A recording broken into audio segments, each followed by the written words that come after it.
Walang kawala sa mga operatiba ang umano'y panloloko gamit ang online casino sa Cavite at Parañaque. Ang leader ng isang grupo nagtangkapang tumakas. Panoorin sa eksklusibong pagtutok ni John Consul. Bit-bit ang warat mula sa korte. Sabay-sabay na pinasok ng NCRPO at PAGCOR ang 4 na target area sa Cavite at Parañaque. Sa ikalawang palapag ng isang target sa Parañaque, may nagtangka pang mag-lock ng kwarto pero napigilan siya ng mga pulis. Doon inabutan pang nagko-computer ang ilang umano'y nasa likod ng isang online casino scam hub.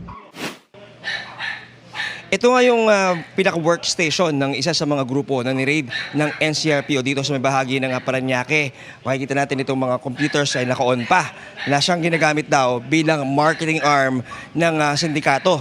At tulad nga nito, na kanilang binuboost itong mga ads na to para mahikayat ating mga kababayan na sumali sa kanilang online casino na direkta naman na malalaro sa mga cellphone tulad nito. Sa Bacoor, Cavite naman, inakalang nakatakas na ang primary target na si Encar Cordova.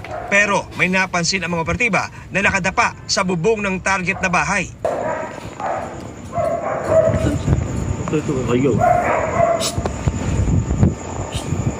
Oy, diyan ka lang ha. Diyan ka lang. Diyan ka lang. Diyan ka lang ha.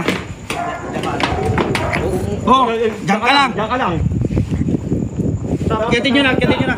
Ayon sa NCRPO, nakulong na raw dati si Cordova dahil sa investment scam. Ngayon, lumalabas na pumasok naman siya sa online casino na sangkot daw sa pang-i-scam sa mahigit 30,000 online players.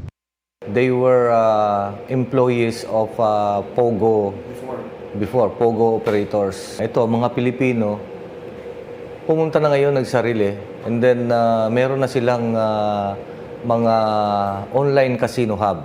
Ito, yung mga bahay-bahay. In 2022, pinakamataas na earning nila is something like 200 million. Nawala rin sa kanila. Niloko na nila yung mga kliyente nila or yung nag-online sa kanila dahil hindi nila binabalik yung pera eh. Yung 200 million, sinulugan nila sa mga casino, hanggang nawala rin. Ayon sa PAGCOR, nakasamang nagsiyasat sa facility ng online casino, walang permit mula sa kanila ang operasyon ng grupo. Itinanggi ng leader umano ng grupo na scam ang kanilang online casino at online games. Paying po talaga. Pag nare-receive naman po yung, kumbaga, pag nag-cash out, nare-receive naman po. Maximum 100,000 po daily. Hindi po namin alam na ganun po pala yung sistema. Na license para ang kailangan talaga. This is not sanctioned by the PAGCOR, meaning illegal, no permit, no tax. Pilipino ang nag-gaming dito. Cases committed over the cyberspace, lumalaki.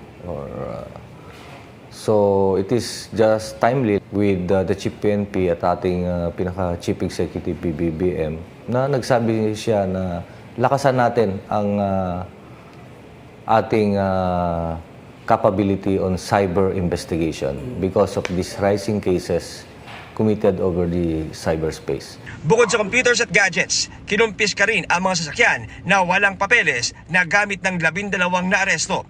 Naharap sila ngayon sa reklamong illegal gambling at paglabag sa Cybercrime Prevention Act. Para sa GMA Integrated News, John Consulta, nakatutok 24 oras.